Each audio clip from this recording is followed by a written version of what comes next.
আসসালামু আলাইকুম। আমি কামাল, আপনাদের জানা আন্তরিক শুভেচ্ছা অভিনন্দন। বন্ধুরা, আজকে আমি যে ব্যবসাটি নিয়ে আপনাদের সাথে আলোচনা করব, সেই ব্যবসাটি হচ্ছে মশলার ব্যবসা। হ্যাঁ বন্ধুরা, অনেকে শিক্ষিত হয়ে বসে আছেন বা অনেকে বিদেশে আছেন। বিদেশ থেকে ভাবছেন যে দেশে যে আমি কি করব, হয়তো বিদেশে সে খুব একটা সাকসেসফুল না, সে হতাশায় আছে, বা মোটামুটি সাকসেসফুল, তারও তো দেশে আসার সময় হয়েছে। সে চিন্তা করছে আমি দেশে যে কি করব, কি কাজ করব, কোন ধরনের ব্যবসা করব, নাকি আমাকে আবার বিদেশ আসতে হবে। আবার অনেক বেকার ভাইরা আছেন যারা কি ব্যবসা করব করব ভাবছেন, কিন্তু ব্যবসা খুঁজে পাচ্ছেন না। তারা বিভিন্ন ব্যবসার আইডিয়া করছেন, কিন্তু মনের মতন হচ্ছে না। আবার অনেক বেকার ভাই আছে যারা লেখাপড়া শেষ করে তারা হয়তো না চাকরি পাচ্ছে, না বিদেশে যাবে বলে চেষ্টা করছে, হয়তো টাকা গোছ করতে পারতেছে না। আমি সেই সব ভাইদের বলবো, আপনার বিদেশের চিন্তা মাথা থেকে ছেড়ে দিন। আমি আপনাদের সাথে এখন যে মশলার ব্যবসাটার আইডিয়াটা দিব, আপনি জাস্ট এই ভিডিওটি সম্পূর্ণ না টেনে দেখেন, দেখবেন এমনও হতে পারে এই ভিডিওটা আপনার জীবনে একটা মোড় ঘুরে দিতে পারে, আপনার জীবনে একটা টার্নিং পয়েন্ট হতে পারে। বন্ধুরা, ব্যবসার এরকম সব আইডিয়া পেতে যারা চ্যানেলটিকে এখনো সাবস্ক্রাইব করেননি, তারা প্লিজ প্লিজ চ্যানেলটিকে একটু সাবস্ক্রাইব করে দিন। আপনি যে ভিডিওটি দেখছেন তার ডান পাশে কালো দাগের ভিতরে সাবস্ক্রাইব লেখা, জাস্ট নক দিয়ে একটা টিপ দিয়ে দেন। বন্ধুরা, কি এই মশলার ব্যবসাটা, এই মশলার ব্যবসাটা আপনি শুরু করবেন কিভাবে, এবং আপনার এই মশলার দোকানে কি কি আইটেম থাকবে, যে আইটেমগুলো বিক্রি করলে, যে আইটেমগুলো আপনার দোকানে রাখলে যে আপনার আর পিছনে দিক ফিরে তাকাইতে হবে না। বন্ধুরা, মশলা এমন একটি প্রোডাক্ট, এই সারা বাংলাদেশে না, অল পৃথিবীতে মশলা এমন একটি প্রোডাক্ট যে প্রত্যেকটা ফ্যামিলিতে প্রত্যেক দিন 3 বার হোক, 4 বার হোক, 2 বার যারা পাক করে, প্রত্যেক দিন পাকের সময় এই মশলার প্রয়োজন হবেই, অনিবার্য। আর যে পণ্যটির চাহিদা একদম তুঙ্গে, এবং প্রত্যেক দিন 3 ওয়াক্ত পাকের সময় যে মশলার প্রয়োজন হয়, আপনি যদি এই ব্যবসাটি করেন, এই ব্যবসাটি যদি আপনি করেন, আপনাকে আর পিছনে দিক ফিরে তাকাইতে হবে ইনশাল্লাহ। বন্ধুরা, আপনাকে আর পিছনে দিক ফিরে তাকাইতে হবে না। এখন আসুন, আপনি ব্যবসাটি শুরু করবেন কিভাবে, আপনি ব্যবসার প্রোডাক্টটা পাবেন কোত্থেকে, এইসব বিষয়ে আপনার সাথে আলোচনা করি। বন্ধুরা, মশলার ব্যবসা সাধারণত আপনি বাজারের ভিতরে আপনি ছোট একটি দোকান নেন, ছোট দোকান হলে মশলার ব্যবসা সবচেয়ে ভালো হয়।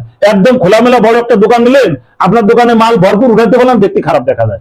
আপনি ছোট দেখে একটা দোকান নেন, হোক না নিচে হতে পারে, আবার ঘরের ভিতরে হইতে পারে, নিচে হলেও ভালো হয়, তাতে আপনার ভাড়ার টাকা কম হবে, কম লাগবে, এবং আপনি মাল ভরতে পারবেন ভালো। আপনি দোকানের ডিসপ্লেটা কিভাবে করবেন, মশলার দোকানের ডিসপ্লেটা বন্ধুরা, আমি যে আপনাদের ভিডিওতে, এই যে ভিডিওটা দেখেন বন্ধুরা, এই ভিডিওর ভিতরে দেখা যাচ্ছে যে কিভাবে আপনি ডিসপ্লেটা করবেন। ঠিক আপনি এইভাবে ডিসপ্লেটা করেন। তারপরে আমি আপনাদের একটু বলি যে আপনি ডিসপ্লেটা করেন বন্ধুরা, আপনি এই উপর থেকে মনে করেন যে আপনি একটা দোকান নিয়েছেন, আপনি এইভাবে র্যাক দিলেন, নিচের থেকে এইভাবে র্যাক দিলেন।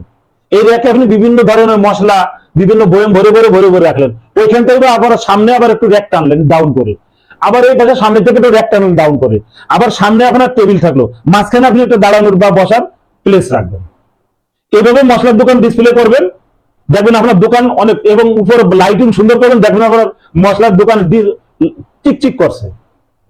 আর দোকানের ডিসপ্লে যত ভালো হবে, তত আপনার দোকান প্রচার বেশি হবে, মানুষের চোখে বেশি লাগবে। যখন মানুষের চোখে বেশি লাগবে, 1 দিন 2 দিন 3 দিন পর দেখবেন আপনার দোকানে কাস্টমার যাচ্ছে। এখন এই মশলার দোকানে আপনি কি কি আইটেম উঠাবেন, কি কি প্রোডাক্ট আপনি উঠাবেন। বন্ধুরা, মশলা সম্পর্কে আপনাদের তেমন কিছু বুঝাইতে হবে না, কারণ মশলা কি জিনিস এই বাংলার প্রত্যেকটি ঘরের মানুষ কম বেশি জানে। তারপরে আপনাদের সাথে কিছু শেয়ার করি। বন্ধুরা, মশলার দোকানে সাধারণত আপনি কি কি রাখবেন, আপনি প্রথমত মশলা আইটেম সব রাখবেন। যেমন আপনি গরম মশলা রাখবেন, আপনি জিরে রাখবেন, আপনি দারচিনি রাখবেন, আপনি গোলমরিচ রাখবেন,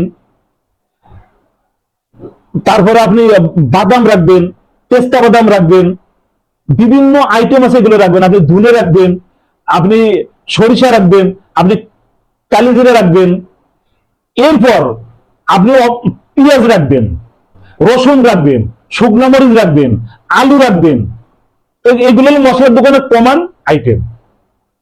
এর সাথে একটা এক্সট্রা আইটেম আছে, যেটা এক্সট্রা নাই, এখন ইদানিং 100টার ভিতরে 95টা মশলার দোকানে এই আইটেমটা রাখেই, অবশ্যই রাখে। সেটা হলো কি, শুটকি মাছ। হ্যাঁ বন্ধুরা, শুটকি মাছ এমন একটি প্রোডাক্ট বর্তমান হয়ে দাঁড়িয়েছে যে শহর এলাকায় বিশেষ করে শুটকিরা প্রচুর প্রচলন আছে, এবং অনেক গ্রামের বাজারও শুটকি অনেক চলে। আপনার চাহিদা বুঝে যে আপনি হয়তো যে বাজারে বাস করেন সেখানে আশেপাশের মানুষ শুটকি খান, আপনার প্রয়োজন নেই। কিন্তু আপনি শহর এলাকায় আছেন বা আপনার এলাকার মানুষ যদি শুটকি খায়, অবশ্যই আপনি বিভিন্ন প্রকার শুটকির অনেক শুটকি রাখবেন। আমি যে পাশে ভিডিওতে দেখেন বন্ধুরা, যে ম্যাক্সিমাম দেন শুটকি আছে, অনেক শুটকি আছে, দেখেন কত কত কি ধরনের আইটেম, কি ধরনের ডিসপ্লে আছে, আপনি আপনারা দেখে নিন বন্ধুরা।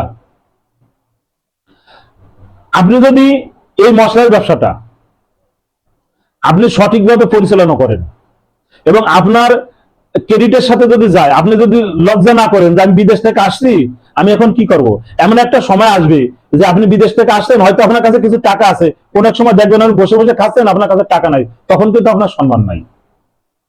আপনি যদি এই ব্যবসাটি করতে পারেন, বা যারা বেকার আছেন বা যারা ব্যবসা করবেন করুন ভাবছেন, আপনারা যদি এই ব্যবসাটি করতে পারেন, ইনশাল্লাহ আপনাকে আর পিছনে দিকে তাকাইতে হবে না।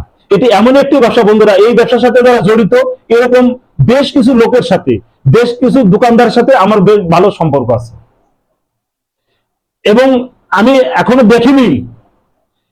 আমি দেখিনি বা আমার দুই নয়নে আমি দেখিনি যে মশলা ব্যবসা শুরু করছে, এই মশলার দোকান দিয়েছে, সে 1 বছর বা 6 মাস বা 2 বছর পরে এই মশলার ব্যবসাটা বাদ দিয়েছে। বাদ দেয়নি, কেন দেয়নি? কারণ এতে প্রফিট আছে, লাভ আছে। কোন ব্যবসা মানুষ ছেড়ে দেয় জানেন? 1 বছর 2 বছর বা 3 মাস 6 মাস করে কোন ব্যবসা বাদ দেয়? যে ব্যবসা মানুষ গেইন হতে পারে না, যে ব্যবসা সাকসেস হতে পারে না, সেই ব্যবসা অনেক ক্ষেত্রে তারা করে বাদ দেয়। সে হয়তো অন্য কোনো পেশায় চলে যায় বা চাকরি করে। কিন্তু মশলা এমন একটি ব্যবসা, যে ব্যবসাটি যদি আপনি করেন, আপনার আর বাদ দেওয়া লাগবে না বন্ধুরা। আমি যতগুলো লোককে আমি দেখেছি, আমার পরিচিত আছে মশলা ব্যবসা করে, তারা কেউ 5 বছর, কেউ 3 বছর, কেউ 10 বছর, এরকম কেউ 20 বছর আছে করে বন্ধুরা। এই মশলা ব্যবসা করে কেউ কোনোদিন বাদ দেওয়া লাগে না, তার মানে এটা প্রফিটেবল ব্যবসা।